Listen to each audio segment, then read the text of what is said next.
guys, so today ZoomEd reached out to us and gave us this roly-poly kit. It's a creatures kit. We're going to do a review on it. I think we're one of the first few in Canada with this product in our hands. And I have Annis to thank for that one from the last show. Technical difficulties on opening it up here. Packaging on point.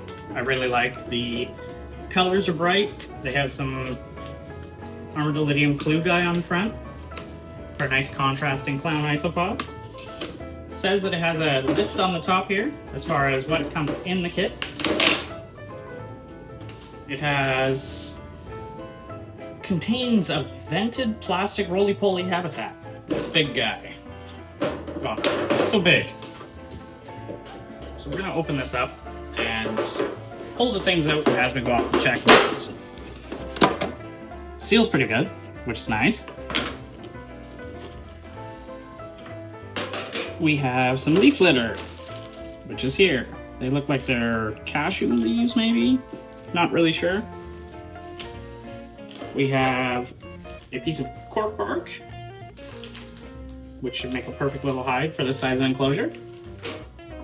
We have some of their new isopod food, which I'm very curious to try because I haven't had a chance yet. Also not sure if it's in the Canadian market quite yet, but trial size, awesome, looking forward to it. Eco Soil. This is cocoa fiber with just a different name. I don't recommend this stuff. I don't like it. It dries out just too quickly and it has no nutritional value for our bugs. So it's not going to do any good. So we're going to put that aside and we will use it in this setup just because I want to do it true to form, set it up the way that it comes, and go from there for an honest review. And we have the Creatures Isopod blocks, which are very interesting. They released these a while ago. I have come across them a couple times in stores. I just haven't grabbed them to try them out yet. So again, I'm really excited to test this product out and see if it'll do well long-term for our animals as well.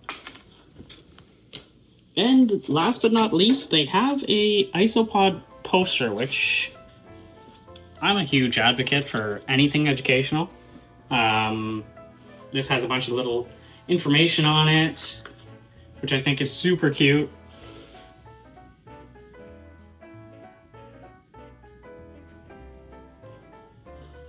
And once you fold it out fully, it has an actual full-size poster. Well, full-size mini poster. So I'm thinking we're gonna have to put this up in the facility, guys, because I think it's pretty cool. I think they're nice photos, they look good. Shows you the proper definitions of all the plates and all the spots on the isopod, which is kind of neat. This would be great for educational purposes, like a classroom or something like that. But, so, we're gonna get right down to it. I'm gonna expand this, which I kind of regret now, because I don't have a pair of scissors on me. But we'll rip it open. So we're probably gonna have to set this aside for a bit while it expands. Got some water here. Probably too much, but I'd rather have too much than too little in this case. And we're gonna kind of start opening the packages on everything else just to see, well, get it ready, and then we'll decide what isopods to put in here.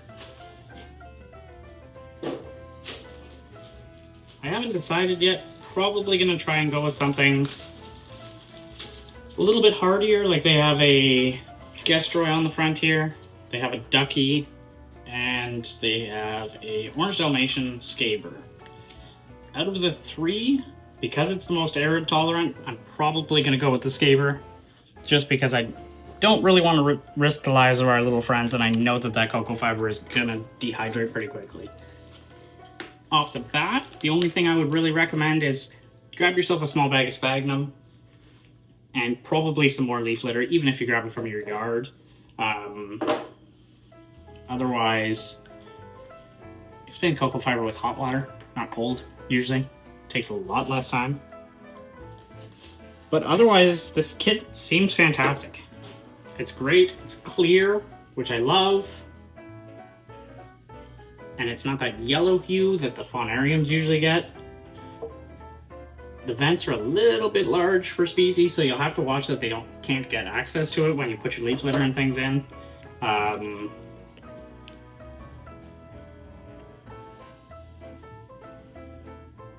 I wish I expanded that before the video. We're going to take a short break, and we're going to come back when this is expanded. Okay guys, and we're back. We have some nice cocoa fiber soup now.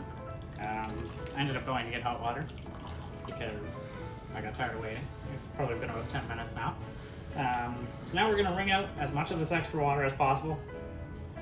And we're just going to crumple all this cocoa fiber into the enclosure. Bring it out again.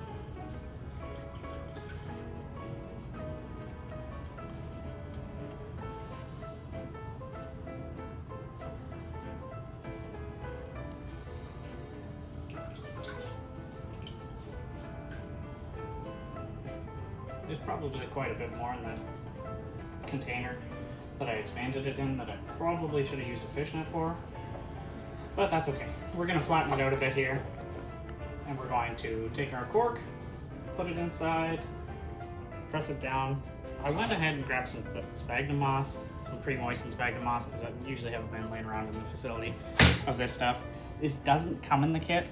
I would highly recommend, if you're going to get this kit, to pick up some of this stuff and soak it for 24 hours prior, because then it's fully absorbed all the water it needs and you're good to go. So I'm going to put that in the corner because I know with my schedule it's not going to stay moist enough on cocoa fiber to keep these guys alive. We got 3 leaves. I'm assuming they're cashew leaves at this point. I'm not fully sure, but they came with our kit. So we're going to add those in there to give them some extra little hides. We're actually going to crush one just to give some smaller pieces and variants in sizes and things. Different aesthetic look to it. And we have our orange Dalmatian isopods that we picked out because they were on the label of the bin of the product, and I figured why not, we'll give them a shot. So I'm just going to add those guys in there. Doop, doop, doop, doop, doop. Give them a chance. And I went ahead and got scissors and cut open one of the isopod blocks, the banquet blocks, because I'm very curious to use this myself. So I figured it would probably be the best opportunity now, being their product, to put inside the enclosure. So we're going to just put this on top of the cork because I don't really want it to get moist, because it probably has some sort of food supplement to it that might mold. And we're going to give them a little snack with this trial size of the isopod food, which thankfully I still have my scissors laying around.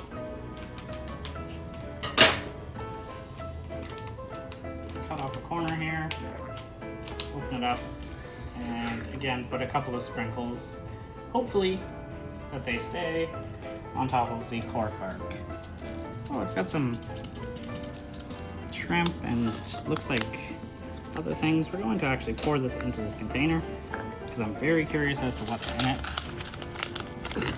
So while we're zoomed in here, it has pieces of what looks like krill, possibly plankton, some freeze-dried carrot more than likely, some sort of pelleted food, amongst other flower petals by the looks of it. It's got a nice variety of items in there for a good quality little food, and our friends are already munching away at it. So I'm pretty happy already. I'm gonna just empty this packet into this container for storage, because once I cut it open, I'm not gonna be able to reseal it.